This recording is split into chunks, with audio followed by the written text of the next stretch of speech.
بسم الله الرحمن الرحيم والصلاة والسلام على خاتم الأنبياء وإمام المرسلين نبينا محمد بن عبد الله الصادق الأمين وعلى آله وأصحابه وأتباعه إلى يوم الدين أجمعين.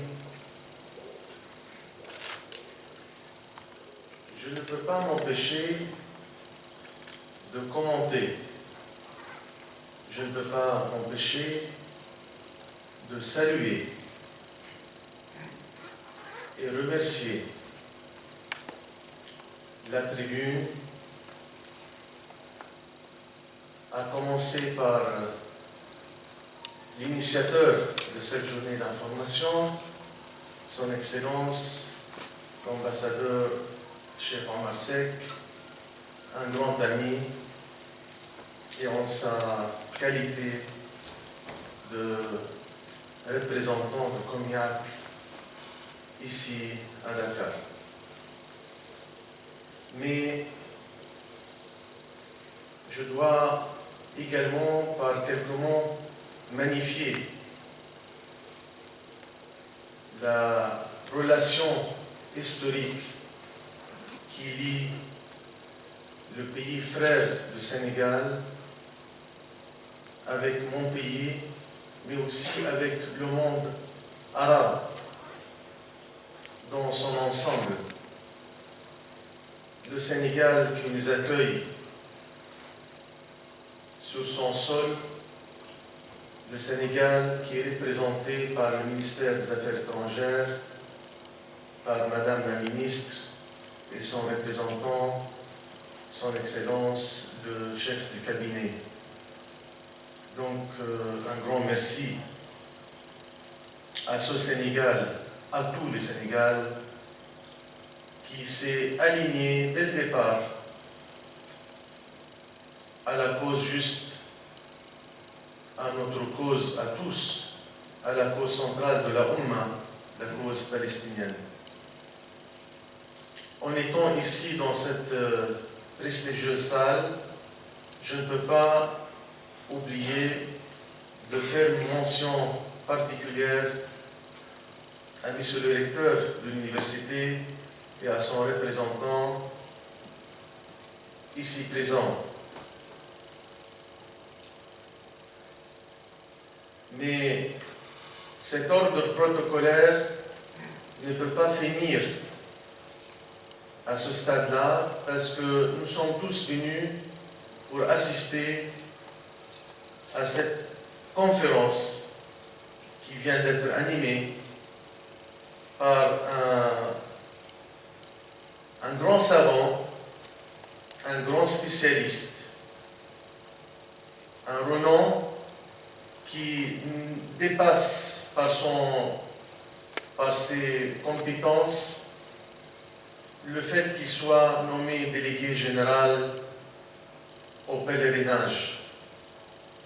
C'est le professeur Abdelaziz Kébé qui nous a enchantés par cet état de lieu tout complet. Il n'a pas manqué quelque chose. Nous sommes aussi et nous suivons de près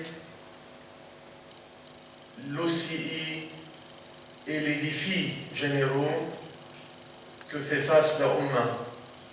Vraiment, en l'écoutant dans ce cours magistral, il nous a énuméré, il nous a diagnostiqué le gros souci desquels nous souffrons toujours. Nos peuples et nos nations souffrent effectivement, comme il a dit, de ce problème d'unité. Mais aussi, il est passé non seulement par un diagnostic, mais il a fait aussi une opération chirurgicale pour éradiquer le mal. Donc il a aussi donné des solutions et des remèdes. Donc je ne peux que féliciter le succès de cet exposé magnifique, de cet examen très honnête et très précis. J'aimerais quand même revenir à deux petits points. De mon point de vue, et nous connaissons tous le Saint-Coran, et nous savons que le Coran al-Karim, c'est la source de tout savoir et de toute science. En tout cas, il contient dans cette parole divine le problème et la solution. Quand le prophète Muhammad alayhi salatu wa taslim disait Man ra'a minkum munkaran falyughayyirhu biyadihi fa in lam yastati' fa bilisanihi wa in lam yastati' fa biqalbihi wa dhalika ad'afu al-iman. Donc c'est une incitation à tous ceux qui voient un mal, une anomalie, de devoir agir. Donc le premier comportement qu'on a besoin de s'adapter et de s'incarner complètement, c'est de devoir d'ingérence face à un danger, face à une anomalie. Ça, c'est de l'islam. Ça, c'est incontestablement un comportement islamique. On ne peut pas passer à côté d'une erreur et faire semblant que ça ne nous intéresse pas, ça ne nous concerne pas. Nous sommes tous partenaires dans la correction de cette anomalie. Nous sommes tous redevables de devoir agir pour arrêter certains abus ou certaines oppressions ou certains maladroites, quelque sorte, et de qui que ce soit. Donc le prophète nous incite à le changer, nous demande, vous devez le faire. Vous n'êtes pas exonéré, exempté, pour qui que ce soit raison. Donc c'est un comportement naturel qu'on doit l'avoir. Nous, musulmans, et nous, membres de ce monde islamique. Le deuxième pensée qui passe à l'esprit, c'est donc nous avons une anomalie à changer. On ne peut pas se fuir en silence ou dans la passivité. Le prophète aussi, lui-même, nous a aidés, nous a accompagnés à comment régler nos problèmes par la solidarité. مثل المؤمنين في توادهم وتراحمهم وتعاطفهم كمثل الجسد الواحد إذا اشتكى منه عضو تداعى له سائر الجسد بالسهر والحمى صدق رسول الله. Donc c'est-à-dire, le prophète a ajouté, en nous apprenant comment être solidaire, en donnant cette image métaphorique, vous constituez ensemble ce corps. S'il y a un mal qui a touché un membre, un organe de votre corps, mais tous les autres organes et tous les autres membres se rebellent, réagissent naturellement en aide et au secours de cette partie touchée. C'est une image métaphorique très jolie qui nous fait la démonstration de cette Ummah et de cette solidarité impérative pour que les membres de cette Ummah réagissent très vite pour sauver le corps. Parce que c'est tout le corps, il n'y a pas qu'une partie qui est touchée. Tout le corps va être infecté par ce virus, par ce mal. Donc pour conclure, je suis tout à fait d'accord avec l'ensemble des points, sauf un seul. Et c'est pour ça que je voulais faire cette introduction pour dire la reprise des relations avec Israël, la normalisation, autrement dit, la normalisation avec cette entité qui bafoue le droit international, qui occupe un pays ou un territoire, et pas n'importe quel territoire. C'est le cœur de la Ummah. C'est la terre de miracles, le berceau des prophètes et des awliya et des savants. C'est là où Allah subhanahu wa ta'ala, au cœur de notre saint livre, il y a 30 juz. Le Coran se compose de 30.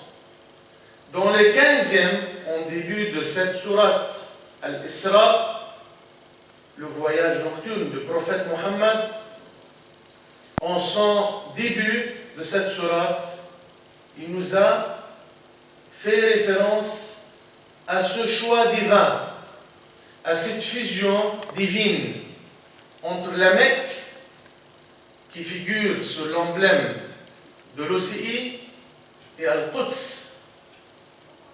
Allah a choisi de faire voyager son prophète et dernier messager, Muhammad ibn Abdullah, de la Mecque à Al-Quds en une petite nuit, et de là-bas faire l'ascension vers les cieux, revenir pour faire ici les premières prières que nous imitons aujourd'hui, après 1400 et quelques. Sur cette terre où Jésus est né, il a fait son chemin de douleur. Sur cette terre où Moïse a voulu trouver un pied d'asile, fuyant la tyrannie de Pharaon. Sur cette terre d'asile où Ibrahim, le père de tous les prophètes, a quitté l'Irak pour fuir les païens et aller s'installer en Palestine. Cette terre de la Palestine, connue bien avant comme une terre d'asile, une terre de paix, une terre où on peut être différents tous ensemble, de plusieurs confessions. Nous sommes les Palestiniens, les héritiers de tous ces prophètes.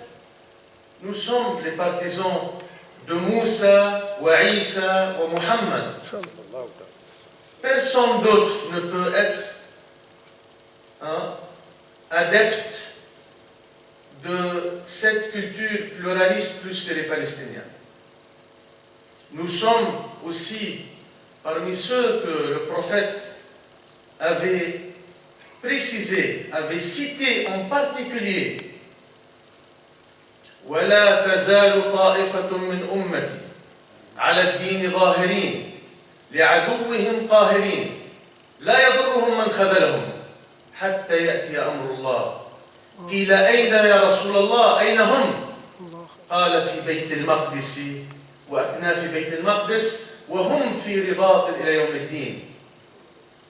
Le prophète savait, prévoyait ce qui va se passer avec cette Ummah. Et qu'est-ce qu'il a dit? Il a dit: malgré que vous êtes nombreux, très nombreux, nous sommes aujourd'hui plus d'un tiers de l'humanité, plus de 2 milliards musulmans qui composent cette Ummah, en nombre très nombreux, très très nombreux, et partout dans le monde. Mais Nous n'avons pas le poids de ces 2 milliards pour s'imposer sur la planète sans agression. Il a dit, malgré que vous soyez nombreux, mais il y a une partie de vous, un groupe, une petite communauté qui restera en veille, qui restera en défi. Ils seront attachés à leur religion, défiant leurs ennemis. Ils seront très déçus. Voilà, yadurruhum man khabalahum. On est déçus par cette approche. Hatta ya'ti amrullah, jusqu'à ce que Allah donne l'ordre. L'ordre qui contient dans le 4e verset de la sourate Al-Isra. وَلَا يَدْخُلُنَّ الْمَسْجِدَ كَمَا دَخَلُوا أَوَّلَ مَرَّةٍ وَلْيُتَبِّرُوا مَا عَلَوْا تَتْبِيرًا. C'est une promesse. Nous allons revenir. Nous allons reconquérir ces lieux saints. Parce que c'est à nous, ça nous appartient. Sans agression. Sans agression. وَلَا تَزَالُوا حَتَّى يَأْتِي أَمْرُ اللَّهِ. Et les compagnons qui entendaient le prophète, ils disaient, ô prophète, ils sont où cette petite communauté dont vous parlez? Il a dit, Fil Quds, à Jérusalem, et dans ses alentours, وَهُمْ فِي رِبَاطٍ إِلَى يَوْمِ الدِّينِ. Ils seront résilients, ils seront destinés à être résilients jusqu'au dernier jour. Il lui demande de voir en tant que messager de cette cause, serviteur de ce peuple, de vous dire, de vous faire ce rappel un petit peu, peut-être c'est important, parce que le grand défi pour nous, c'est défendre cette unité telle qu'il était très bien expliqué par le professeur Abdelaziz Kébé. Mais on ne peut pas le faire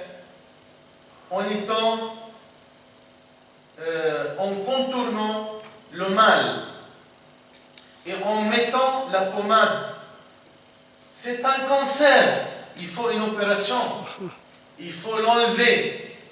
On ne peut pas embellir l'image. On ne peut pas être solidaire avec la Palestine et ami à ceux qui persécutent les Palestiniens. On ne peut pas. Donc, ça c'est aussi, c'est un devoir d'un croyant face à des croyants. En tant que responsable, je le dis de cœur, pas en tant que diplomate, mais du cœur d'un croyant meurtri de voir les Palestiniens meurent tous les jours. Meurent pour vous, meurent pour que cette Ummah soit debout, meurent en défense de ces lieux saints. Ce lieu saint qui était la cause de ce rassemblement magnifique, de cette création de l'Océanie, que nous célébrons tous les jours, mais en oubliant l'essence. On ne peut pas faire la paix en Palestine sans le débarras de l'occupation. Il a dit un mot magique, l'embargo. Il est temps d'utiliser tous les moyens les plus civilisés, sans agression. Le boycott et l'embargo est une arme qu'on a utilisée pour se débarrasser du régime d'apartheid. Et ça a marché, sans guerre, sans agression, sans que le sang coule trop. Et c'est déjà trop. Donc, j'aurais bien aimé terminer en vous apportant un bonheur. Mais en 2022, comme en 2021, comme en 1948, la Nakba, la tragédie du peuple palestinien continue. Bien sûr, ça ne nous empêche pas de dire ce que notre grand poète national a dit, Mahmoud Darwish. Nous aimons la vie. Tant que nous en avons les moyens, nous aimons la vie. Nous sommes partenaires de vie. Nous sommes avec vous, avec tous les peuples de la Ummah, associés à tout mal. Si le mal arrive à un Sénégalais, ça me touche au cœur. Ça ne me laisse pas insensé ou ça ne me laisse pas insensible. Je vais agir. Je vais trouver comment je peux faire pour apporter quelque chose, une petite contribution, pour alléger le mal. Donc c'est très important de regarder tout ça. Je vous ai donné peut-être un aperçu ou une petite lumière de l'intérieur vers l'extérieur. On voit les choses de l'extérieur vers l'intérieur. Mais moi, je voulais aussi faire le partage dans l'autre sens pour compléter magnifiquement le cours et la conférence de professeur Abdelaziz Kébé, que je salue encore une fois, comme je salue toutes les grandes personnalités ici à la tribune. Et je saisis cette occasion pour aussi souhaiter à toute l'Assemblée tous les meilleurs vœux pour l'an 2022. Barakallah fikum. Merci de votre écoute et désolé si j'étais très en retard. Merci, Excellence. Il le fallait parce que la question palestinienne nous interpelle tous et on espère, Inch'Allah,